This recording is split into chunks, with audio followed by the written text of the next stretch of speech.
देखिए अभी सब सिलेबस के अनुसार जो अगला टॉपिक आता है उसमें अस्थमा जो है अस्थमा। अस्थमा एक क्रोनिक डिसऑर्डर है। The asthma is known as a chronic disorder, chronic inflammation in the airway. Due to inflammation, the infiltration of mast cell, eosinophils and lymphocytes in the airway, that's why occurs a hypersensitivity reaction in the airway. And ultimately a concurrent episodic seasoning, coughing and the short breathness occur. Okay. तो asthma में जो hyper sensitivity reactions होता है वो due to allergens, कोई allergens होते हैं, बहुत सारे एलर्जेंस होते हैं, आगे की स्लाइड में मैं बताऊंगा। वो स्लाइड से जो ब्रोंकस होता है उसमें हाइपर सेंसिटिविटी रिएक्शन होता है। हाइपर सेंसिटिविटी रिएक्शन से जो इम्यून सिस्टम के मीडिएटर्स होते हैं like mast cell, eosinophil, lymphocytes, उसका वो जो है सिक्रीट होते हैं, वो सिक्रीशन होता है, उसमें एक रिएक्शन हो जाता है। सिक्रीशन होने से एयरवे की प्लगिंग हो जाती है और ब्रोंकस कंट्रैक्ट हो जाता है। तो due to contraction and plugging of the mucus membrane in airway, that is a narrowing of the airway and induce the short breathness, उससे शॉर्ट ब्रेथनेस हो जाता है। हाइपर सेंसिटिविटी रिएक्शन होगा तो म्यूकस का सिक्रीशन भी होता है और ब्रोंकस कंट्रैक्ट होती है। तो इधर ब्रोंकस का कंट्रैक्शन से उसका डायमीटर कम हो जाता है, दूसरा उसमें म्यूकस का प्लगिंग हो जाती है। तो दोनों तरह से एयर पास नहीं हो पाती है तो सांस रुकने लगती है, जिसको हम शॉर्ट ब्रेथनेस के नाम जानते हैं, इसी को अस्थमा बोलते हैं। नेक्स्ट, अब देखो ये अस्थमा जो मैकेनिज्म है, हाउ टू डेवलप अस्थमा, तो इन्फ्लामेशन, क्रोनिक इन्फ्लामेशन या inflammation due to the risk factor development in asthma. Risk factor दो तरह के होते हैं, एक स्ट्रिंजिक होता है, इंस्ट्रिंजिक होता है। स्ट्रिंजिक का मतलब ये है कि बाहर के सीजनल, जैसे बाहर से सर्दी का मौसम हो गया, बारिश हो गया, या कोई धूल डस्ट से होता है, या पालंगेन से होता है, कोई फूड मटेरियल ऐसा होता है जिससे हो जाता है। एक इंटरनल होता है कि आपके अंदर ही, ह्यूमन के अंदर ही ऐसा फैक्टर्स होते हैं जो बार बार हाइपरसेंसिटिविटी इंड्यूस करते हैं, ये ज़्यादा खतरनाक होता है एज कम्पेयर टू स्ट्रिंजिक बाहर से। तो ये बार बार इंड्यूस करते हैं और उसको क्रोनिक अस्थमा रहता है बॉडी में, उसका अटैक टाइम टू टाइम होता है।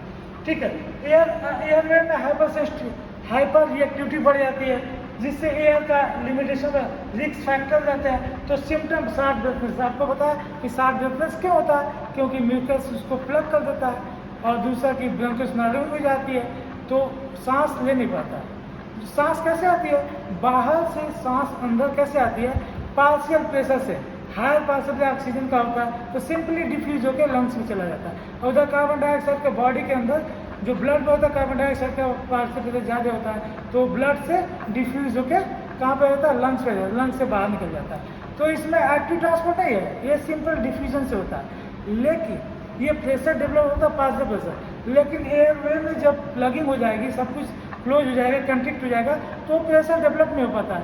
तो पार्शियल प्रेशर ऑक्सीजन का होते हुए भी वो अंदर नहीं आ पाता, जिसे शॉर्ट ब्रेथनेस बोलते हैं। नेक्स्ट, अब देखो ये रिस्क फैक्टर जो आपको बताया, रीडिपोजिशन फैक्टर, एट्रोपी, ये इम्यून रिस्पांस, मतलब किसी को इम्यून सिस्टम वीक होता है, ऐसा होता है जिससे इम्यून रिस्पांस होने की वजह से ये जो है रीडिपोजिशन होता है, जो स्ट्रिंजिक के अंदर होता है। दूसरा कैजुअल फैक्टर, इंडोर एलर्जेंस, जो घर के अंदर कुछ एलर्जेंस है तो इंडोर होगा।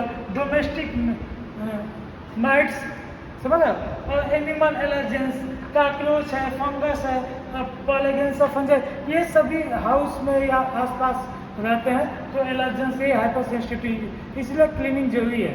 यदि रहते हैं तो हाइपर सेंसिटिविटी रिएक्शन इंड्यूस कर सकते हैं।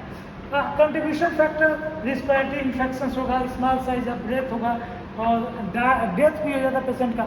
अस्थमा का अटैक अचानक आ गया तो आपका प्लगिंग होने से, नार्वल होने से अस्थमा जो है सांस बंद हो जाती है, और उस समय आपको जो इनहेलर्स देते हैं, फिजिशियन सब्सक्राइब करते हैं कि इनहेलर्स लो, क्योंकि डायलेट करता है तुरंत। साल्बुटामॉल का होता है या पेडनिसोलोन का होता है या जो स्टेरॉइडल रहते हैं, तो तुरंत जाने के बाद वो मसल्स को डायलेट कर देता है, ब्रोंकस में डायलेट कर देता है, तो स्पेस मिल जाता है तो एयर पास हो जाती है। समझ गए? अगर उस समय अगर इनहेलर्स नहीं मिला और 5 मिनट तक नहीं मिला और अस्थमा का अटैक हो गया तो पेशेंट डाइट होने का मैक्सिमम चांसेस रहता है। यदि सीवियर में तो पेशेंट डाइट हो जाता है। तो इसलिए जो सीवियर पेशेंट होते हैं अस्थमा के, वो हमेशा जो है इसको इनहेलर्स पास में रखते हैं और टाइम टू टाइम उसकी जिस सीवियरनेस है वो इनहेलर्स का लेते रहते हैं। उसको एडमिनिस्ट्रेशन अपने हिसाब से माउथ के थ्रू कर देते हैं, तो वो अंदर चला जाता है, वो डायलेट रहता है, एयर पास रहती है और नोज के द्वारा भी होता है। तो ये जो है आउटडोर पालेंगे। स्मोकिंग भी एक एजेंट है, तो स्मोकिंग भी नहीं है। फिर है इसके बाद सिम्टम क्या होगा आपको पता है, सांस लेते तो सीजनिंग होगा, कफिंग होगा और फिजिकल एक्टिविटी आपका थोड़ा कम हो जाएगा। हाँ, इनएक्टिव थोड़ा हो जाएगा, पर्टिकुलर सीजनल चेस्ट टाइटनेस रहेगा।